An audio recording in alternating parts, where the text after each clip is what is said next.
Hello, welcome to Descript Decoded. And in this video, we're going to be showing you how to get around the audio issue when it comes down to using Descript audio and coming up with a copyright claim.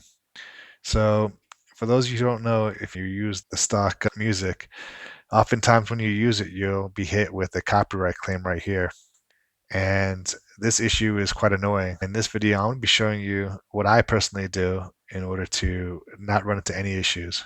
So, what I do is I typically go to my channel and then I go to the audio library over here.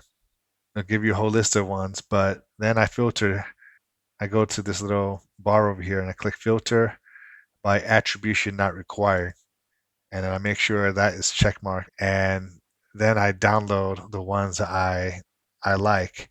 And maybe I get like a whole bunch, maybe 5 of them. I listen to it, download it.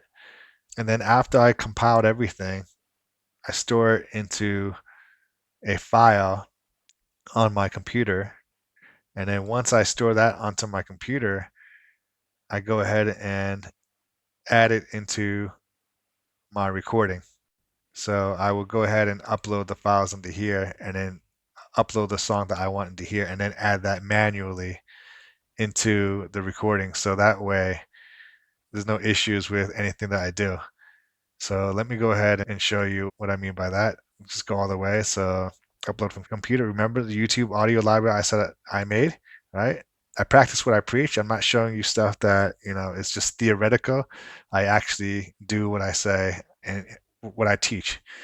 And these are the music that I listed that I found through the filter that do not require attribution and the ones that happen to suit my taste. Each channel is going to be different.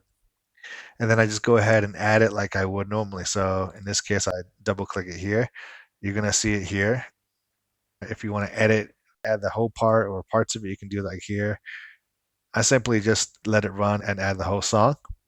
And then you just normally drag and drop as if it was normal. Right? You can go ahead and drag it into your video instead of just going to stock like you normally would. So I would avoid this when it comes on the music. Just manually upload it. So now you have on your computer a bunch of songs that you can use that are royalty free, that are from YouTube, and that don't need any attribution. So you don't run into any of those problems that you would if you were to use stock audio or stock music from the Descript library.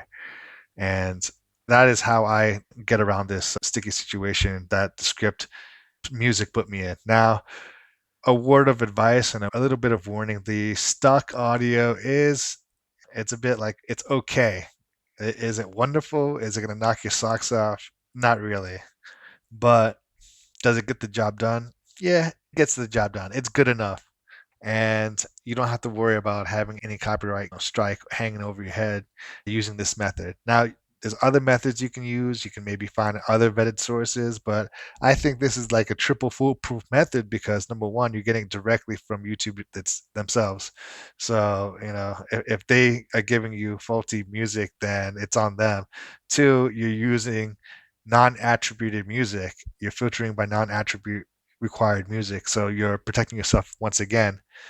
And those two things alone should help you avoid a lot of the headaches. And if you found this video helpful, please hit the like button. Thank you so much for watching, and I'll see you in the next video.